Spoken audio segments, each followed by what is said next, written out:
আজ আমি চিংড়ি মাছের এমন একটা রেসিপি তৈরি করে দেখাবো যার জন্য কিন্তু দুমুঠো ভাত বেশি লাগবে।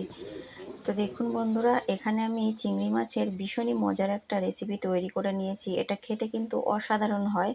তো চলুন রেসিপিটি আমি কিভাবে তৈরি করেছি দেখে নেওয়া যাক।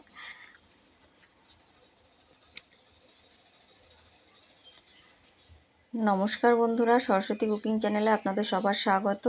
আজকে আমি তৈরি করব চিংড়ি মাছের ভীষণই মজার একটা রেসিপি, একদম অন্যরকমভাবে, আর খেতে কিন্তু অসাধারণ হয়। আপনারা চাইলে বাড়িতে এরকমভাবে তৈরি করে দেখতে পারেন। তো ভিডিওটি কিন্তু প্রথম থেকে শেষ পর্যন্ত দেখবেন, আর ভিডিওটি যদি ভালো লাগে তাহলে লাইক কমেন্ট শেয়ার করবেন। তো চলুন রেসিপিটি শুরু করি। তো দেখুন, এখানে আমি চিংড়ি মাছগুলোকে কেটে ধুয়ে পরিষ্কার করে লবণ হলুদ মাখিয়ে নিয়েছি। এদিকে কড়াতে দিয়ে দিয়েছি সর্ষের তেল। তেলটা গরম হয়ে গেছে, এখন আমি চিংড়ি মাছগুলোকে ভেজে নেব। তো বন্ধুরা, চিংড়ি মাছগুলোকে আমি কিন্তু খুব বেশি ভাজবো না, আমি হালকা করে ভেজে উঠিয়ে নেব। চিংড়ি মাছ বেশি ভাজলে কিন্তু শক্ত হয়ে যায়। এরপর আমি তেলের ভিতর দিয়ে দেব কিছুটা টুকরো করে রাখা পটলগুলোকে আমি কিন্তু ছোট ছোট টুকরো করে নিয়েছি।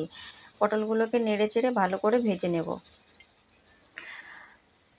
তো বন্ধুরা, পটলগুলোকে আমি নেড়ে চেড়ে ভালো করে ভেজে নিয়েছি। এরপর টুকরো করা আলু দিয়ে দেবো। তো বন্ধুরা, আপনারা পটল দেখে ভাববেন না যে পটল চিংড়ি হচ্ছে মানে পটল চিংড়িটা যেরকমভাবে হয় এটা কিন্তু একটু আলাদা রকমভাবে তৈরি করছি। তো দেখুন, এরপর আমি আলুগুলোকে ভালো করে ভেজে উঠিয়ে নিয়েছি।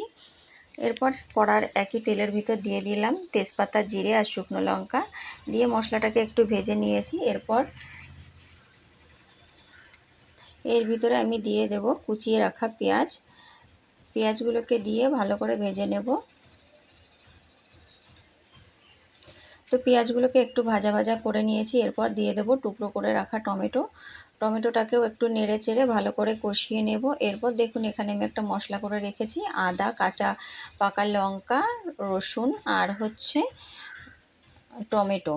তো টমেটো আমি কিছুটা পেস্ট করে নিয়েছি, আবার কিছুটা টুকরো করেও দিয়েছি। এরপর দিয়ে দেবো একটুখানি জিরে গুঁড়ো, অল্প একটু কাশ্মীরি রেড চিলি পাউডার দিয়ে ভালো করে মশলাটাকে কষিয়ে নেব।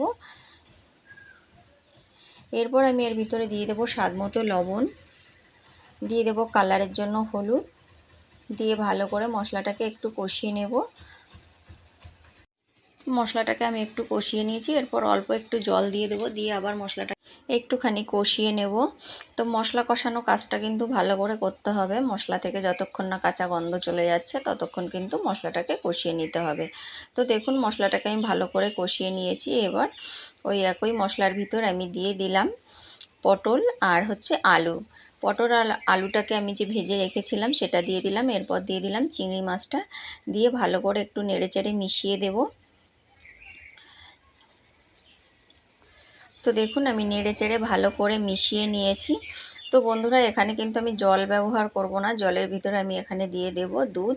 তো এখানে আমি গুঁড়ো দুধটাকে গরম জলে গুলে রেখেছিলাম, সেই দুধটা এখন এর ভিতরে দিয়ে দিলাম। দিয়ে একটু নেড়ে চেড়ে ভালো করে কষিয়ে নিয়েছি। আর দেখুন, অনেকটাই কমে এসছে। তো এখন আমি এর ভিতরে দিয়ে দেবো অল্প একটু মিষ্টি। যারা মিষ্টি না খান তারা দেবেন না, তো আমি সামান্য একটুখানি মিষ্টি দিয়েছি, একটু মিষ্টি মিষ্টি হলে ভালো লাগে। এরপর দিয়ে দিলাম অল্প একটু ঘি, দিয়ে দিলাম শাহি গরম মশলা।